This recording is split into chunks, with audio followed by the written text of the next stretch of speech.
Hello and welcome to Agricultural Policy, the podcast. My name is Hansjürg and I'm here today with Josh Baitke. Josh, how are you today? I'm doing great, Hansjürg. How are you doing? Well, I'm fine. I'm looking forward to this episode. We agreed to talk about the Farm Bill and how our two countries build laws in order to support agriculture. And we want to discuss the impact of the current state of the world on this policy process. Before we do so, it's now Monday as we record this episode. It will be aired on Saturday, so 5 days from here. And as far as I know, President Trump announced some tariffs on imported goods expected to turn into effect on Wednesday. Will we have tariffs on Saturday?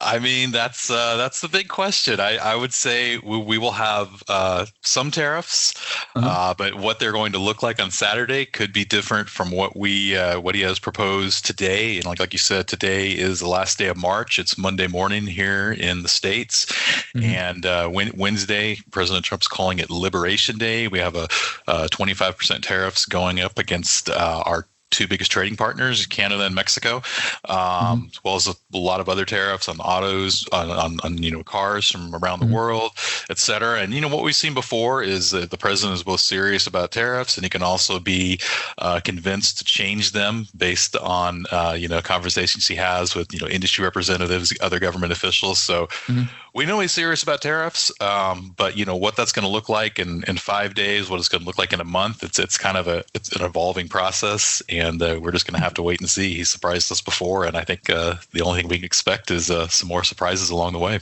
Well, it's almost like a piñata, right?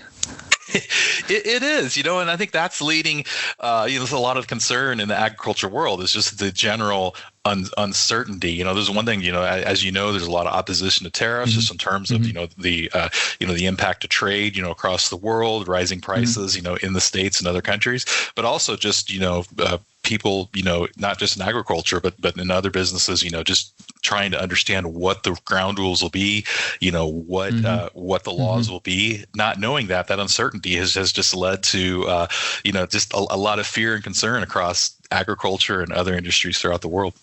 And the interesting part, if you look on it from a Swiss perspective, we see, or the Swiss embassy says, well, it's de-risking. So to reduce the dependency mainly on China, but also other partners with a protectionist policy. So protecting the border, introducing tariffs to protect the industry at home against cheap produce from elsewhere. From a liberal perspective, you would assume that the way forward wouldn't be protection, but competitiveness. Like investing into competitive structures, the competitive advantage. This isn't a debate there, or is it?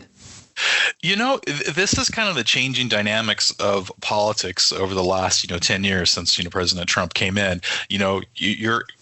President Trump is a Republican, and free trade had always been one of the highest priorities of Republican administrations. And it was the Democrats who typically wanted to put some limits on that, put a greater emphasis on, worker rights, wages, working conditions, things like that. And now, Trump has kind of completely flipped the script where he is, pushing for these protectionist policies. It's part of why he got elected, because, he ran on the populist agenda, and he sees this as a way to build, manufacturing, increase, domestically produced businesses in the United States. But the problem with all of these, tariffs, when they're going to start these changes, is that companies are not investing in domestic operations now because they don't know what the rules will be in a week or two. So again, it's that uncertainty, is really. It's not only, it's hindering what the president proposes to do, at least in the short term. We'll see what happens in the long term. But yeah, I know I keep saying uncertainty, but that's kind of the general theme of this, is people don't know what to expect and what the result will be. Yeah, and if you look on it from a long-term perspective, we also see that, for instance, the European agricultural policy, has been shaped mainly the current policy at least, has been shaped mainly by the Second World War. The Bretton Woods contracts, like the recreation of European agriculture after the Second World War. We had a strong border protection, strong market protection for quite some time, like after Second World War up to the early 2000s. There has been strong market protection, allowing the industry to develop its infrastructures, to develop products, services, adjacent possibilities and structures to earn money. Then has come the liberalization, or the liberalization of the markets, very much so on the expense of developing countries. So this is a very common talking point, right? That the developed world can now foster free trade because they had all this protection to build the industry to then be competitive on free world trade agreements, like having this basis. And the question now being is, having these protectionist policies in place, will there be another phase later on where the US or any other country is then coming back and saying, hey, here we are, now we are ready for export markets again, with more efficient infrastructure? Yeah, I mean that's the big question. I think when you look at kind of the long arc of history, you see lots of things are cyclical, and we had a similar thing in the United States, where in the 70s, we up until then we had a much more protectionist system in agriculture too, and then to alleviate, we the powers that be decided our farmers needed more markets to sell more product, to produce more and sell to. But then so we had more markets, but that allowed other countries to come into the U.S. market, and overall, if you look at agriculture income, money generated, that is close to an all-time high in the United States right now. But it's also has created, or indirectly led to greater consolidation. And within the farmers, you have, I think it's like 89% of the farms are controlled by, roughly 89% are controlled by 9% of the companies, something along those lines. I may have to set a little bit long, but anyway, so it's, it's just, you have the good, you have the bad, and I think so now we're the President Trump is looking, and other leaders across the world looking back to a more protectionist model, but there was a reason why that didn't last to begin with, because that brought its own issues. So it's like everything else, trying to find the balance between the good and bad of both philosophies there.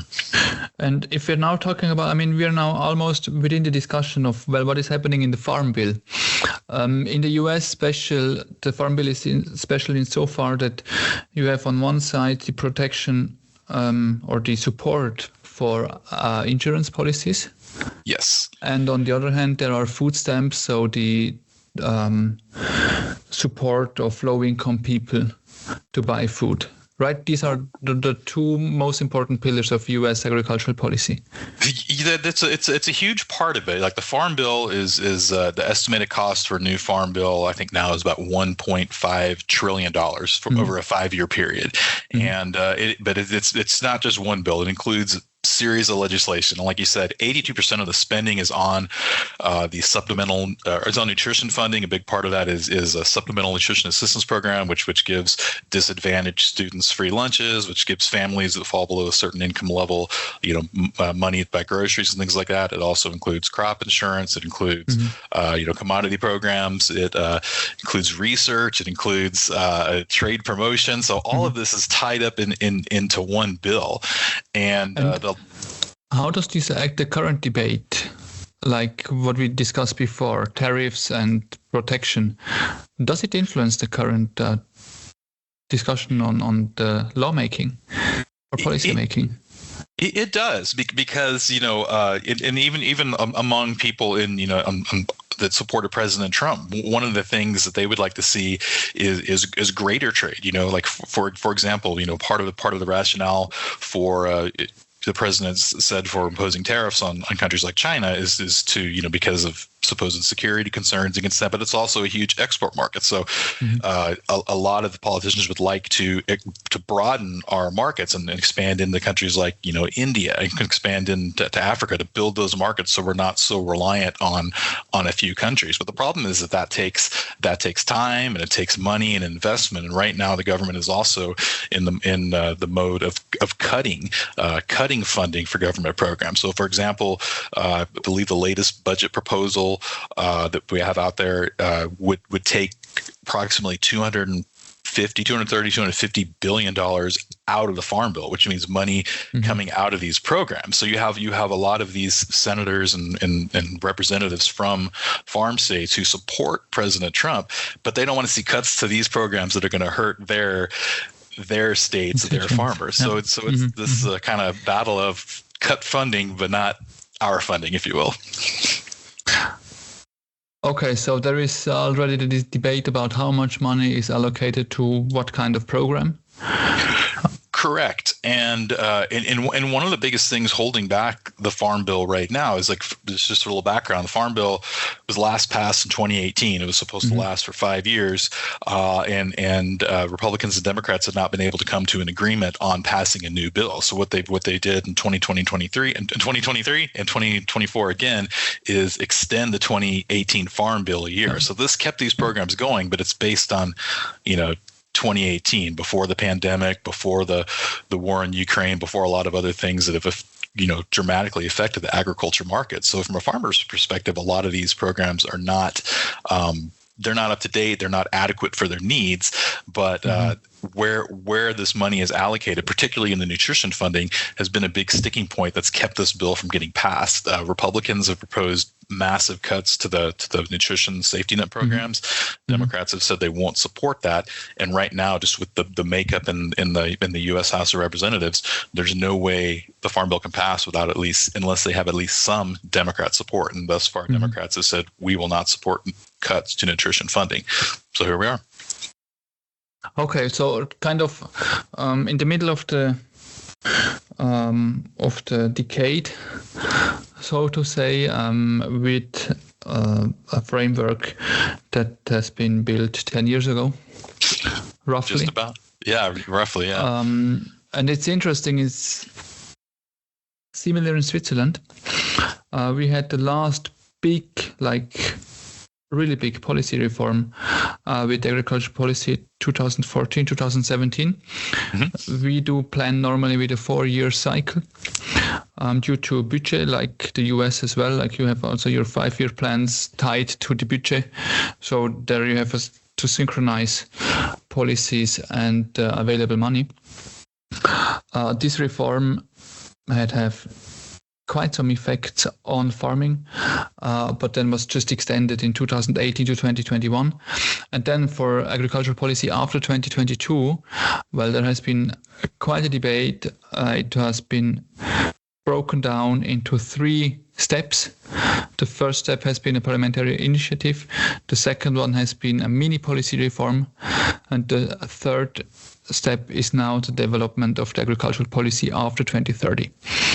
So we are now in this moment, kind of laying the groundwork laying the ground for the agricultural policy after 2030. So I'm curious, what are you hearing from farmers there? What's the big push? What kind of changes are they, hoping or? Well, there are several different ideas around, several expectations also. If you look from a structural perspective on it, the Parliament has given the mandate to the Federal Council to work on a concept that simplifies agricultural policy instruments, that provides food security, but also protects the environment. That's more or less the frame. Then, of course, the reduction of food waste is a topic, and to foster collaboration and transparency throughout the value chain. These are the important topics. If we are talking about farmers, for them, main talking points are the simplification of the instruments and to have a certain security for planning. There we debate, or one common wish is an agricultural policy that lasts for 8 years in general. If you look at the practice, the last 10 years now have been roughly stable in terms of the available instruments and mechanics. And in the meantime, the world has shifted dramatically. So what we do is we have ordinances on the lowest level, which are in the power of the Federal Council to adjust. And we have every year, we adapt these ordinances to current state, to current problems, to current challenges. And this system works quite well because everybody can provide feedback. So the government knows very well what is what is good, accepted, and where measures aren't accepted that good. So we have these feedback loops and this policy that is more or less accepted. If we're talking about 2030, well, of course, simplification and a more stable agricultural policy. In the meantime, the fields are shifting. New debates. You brought it up already. We had the pandemic. We have the war in Ukraine, which makes it rather hard then to see, okay, can we do a policy that has its validation for 8 years if we almost do not know what is happening tomorrow? So that's a bit of conflict there.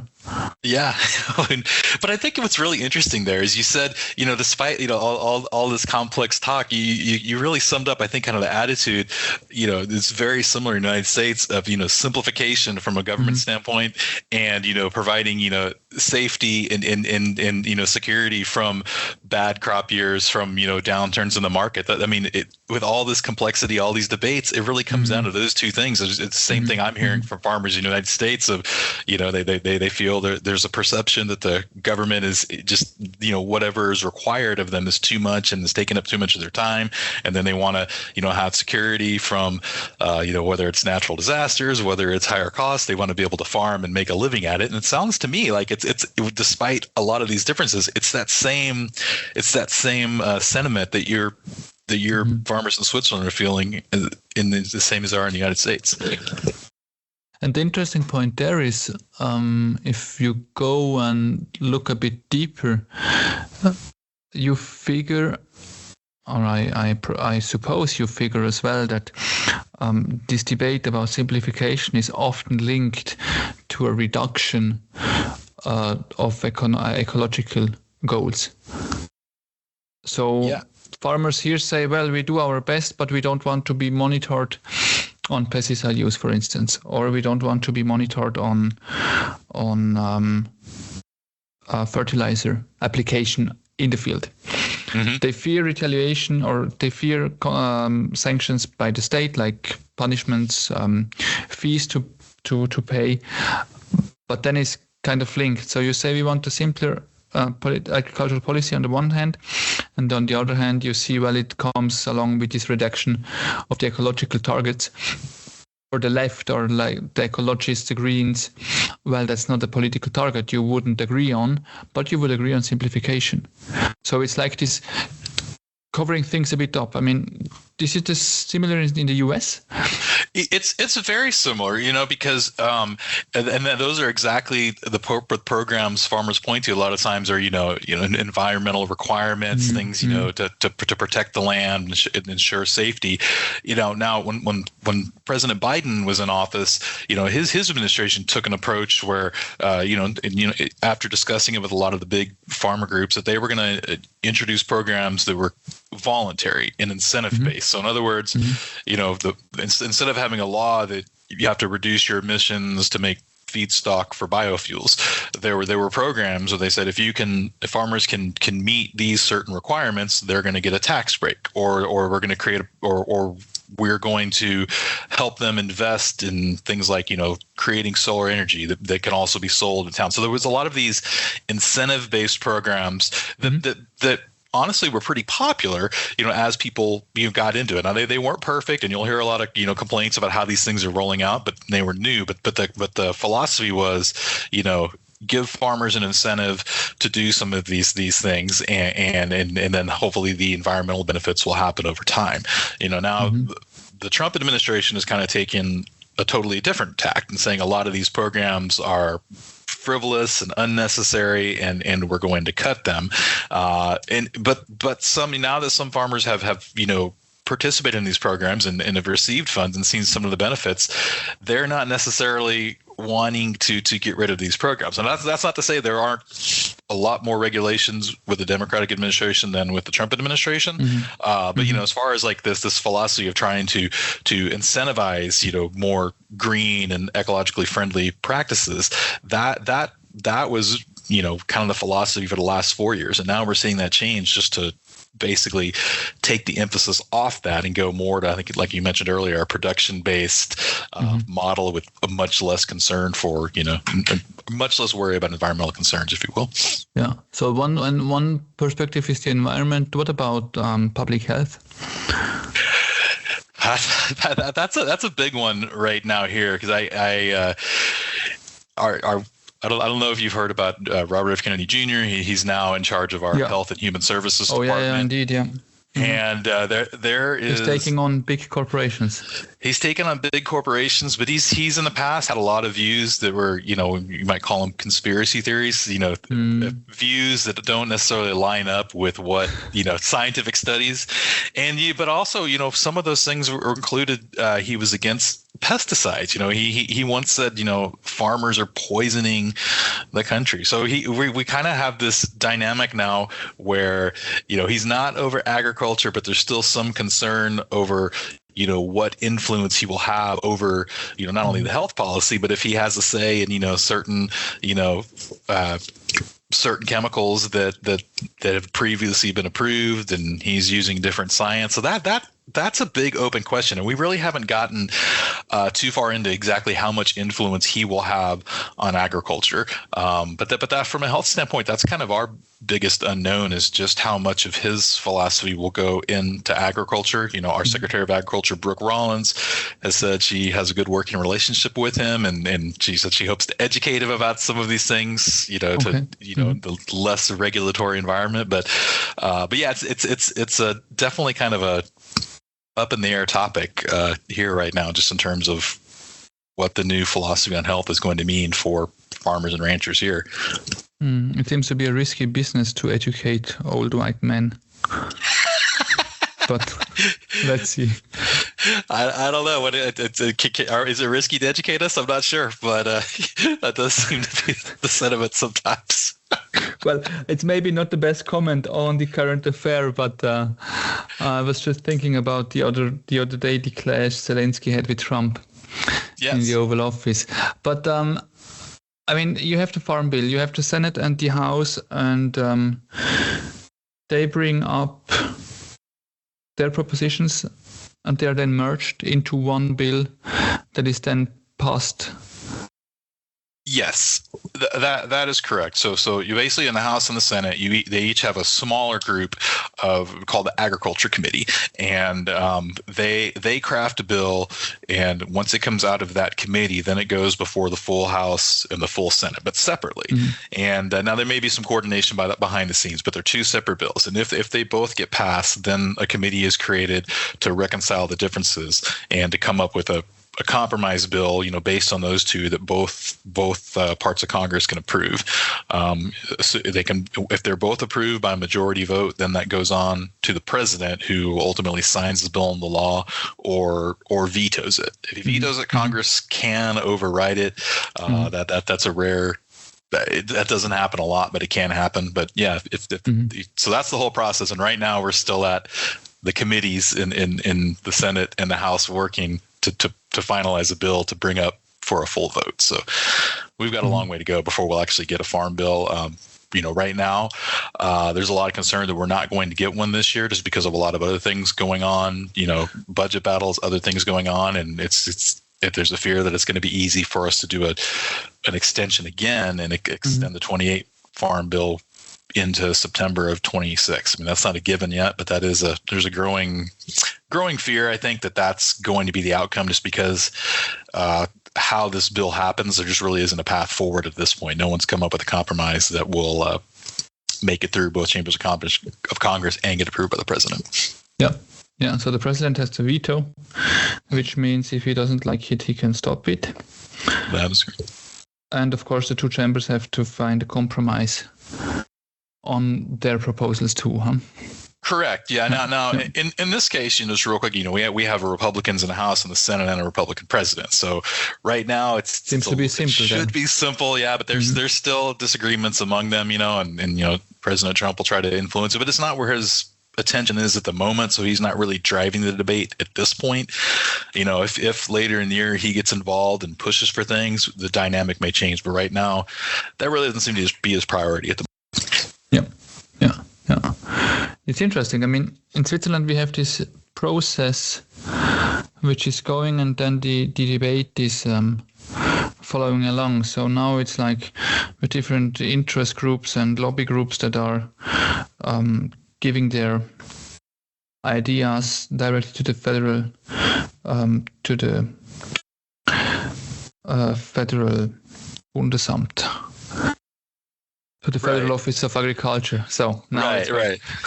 Well, there are groups giving their ideas directly to the Federal Office of Agriculture, providing their standpoint, their idea. And then there is the Federal Office that puts together a first preliminary draft of what might be the next agricultural policy reform. This draft is then given into a process we call Vernehmlassung, which means everybody can provide his or her feedback. With the last big reform, 2014, we had this process. The result of this process has been a document with roughly 8,000 pages, because everybody in Switzerland who is interested in agricultural policy, from party to private person, may provide his or her view. Mm-hmm. So in the first run, this gives a lot of paper, and in the second run, it produces a pretty small and well-condensed report on the results of this consultation. With the results of the consultation and the draft, the Federal Council then goes into recess and discusses, what to adjust and what to keep in the reform, and this reform is then handed over to Parliament. So we have the Federal Council that prepares the project with the help of the Office of Agriculture, and then the Parliament who revisits this proposal. Mm-hmm. Then law by law is discussed, and then if the two chambers do have differences, the Parliament has a mechanism to iron them out. And then at the end, you have a consolidated law that might be passed and then put into power. So how long does it take? The whole process take? That sounds like a lot. I mean, is it? I would assume there's a lot of back and forth to actually get to that final product. It is. So for the Agricultural Policy 2030 preparation, like the first mission has given to the Federal Council last year, or end of 2023, I believe. So it takes roughly 2 years to develop the preliminary draft, and then another 3/4 year to the consultation and to put all together, and then another year, half a year for the parliamentary debate. So we expect to have the agricultural policy in Parliament in 2027. Yeah, I was just curious, how complicated is that, given, you have, the ongoing situation in Ukraine, you have a lot of new policies obviously coming from the US, you have, the EU re-examining their, whole, security structure based on, what's going on in the world. Like, how hard is it for those lawmakers to craft a bill for Switzerland with so much going on around them at the same time? Well, there are two things. For one, the process is pretty robust. So in general, we say, okay, this is the process. This is how we do things step by step and one after the other. But we go. Mm-hmm. That's one part. If there are urgent things happening like the war in Ukraine or corona pandemic or anything else, well, of course, there we have very short ways and possibilities to do things outside this regular policy process, which is really designed to introduce as much minority interests as possible and to craft the best bill possible. Of course, you can then, in the debate, form some narratives and help to go into one or the other direction more. But in general, the process as such is led by the government and is led in a very transparent and clear way, accepted way by all. If there is something happening, well, there are other means to be a bit faster. But usually it takes a year from an idea to the final law, unless there is something very big happening. I mean, the security, the bailout for the Credit Suisse in the banking sector, well, it happened over a period of 1 to 2 months, I believe. So it was relatively fast. But in general, yes, it takes years. Yeah. I mean, it's the same in the US, isn't it?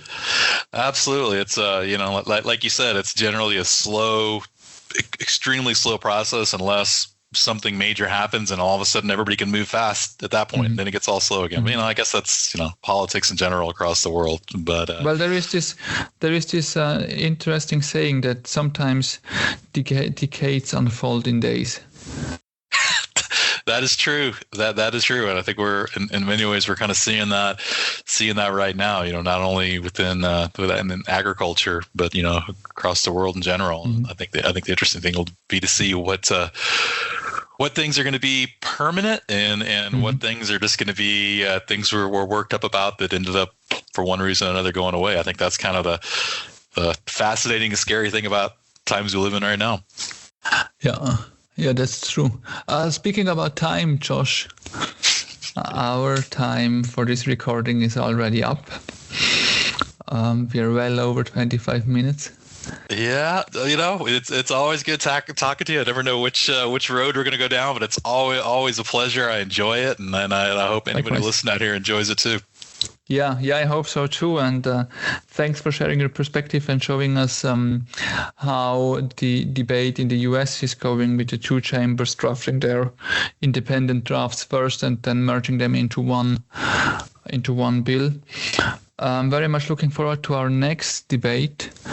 Honestly, I'm not yet sure about what we're going to talk, but I guess tariffs will be a topic. I don't see how we can avoid tariffs, and I'm sure there'll be a few other topics to talk about as well. So we'll get that ironed out here before our next one. But I'm pretty sure we'll have something to talk about next month. Very good, very good. So thank you, Josh, for this talk. And to our listeners, thank you for listening to us. We hope you enjoyed this episode of Agricultural Policy, the podcast. We are back in about a month with the next episode. Stay tuned and hear you soon. So this is it. Thank you, Josh. Thank you. Great to be here.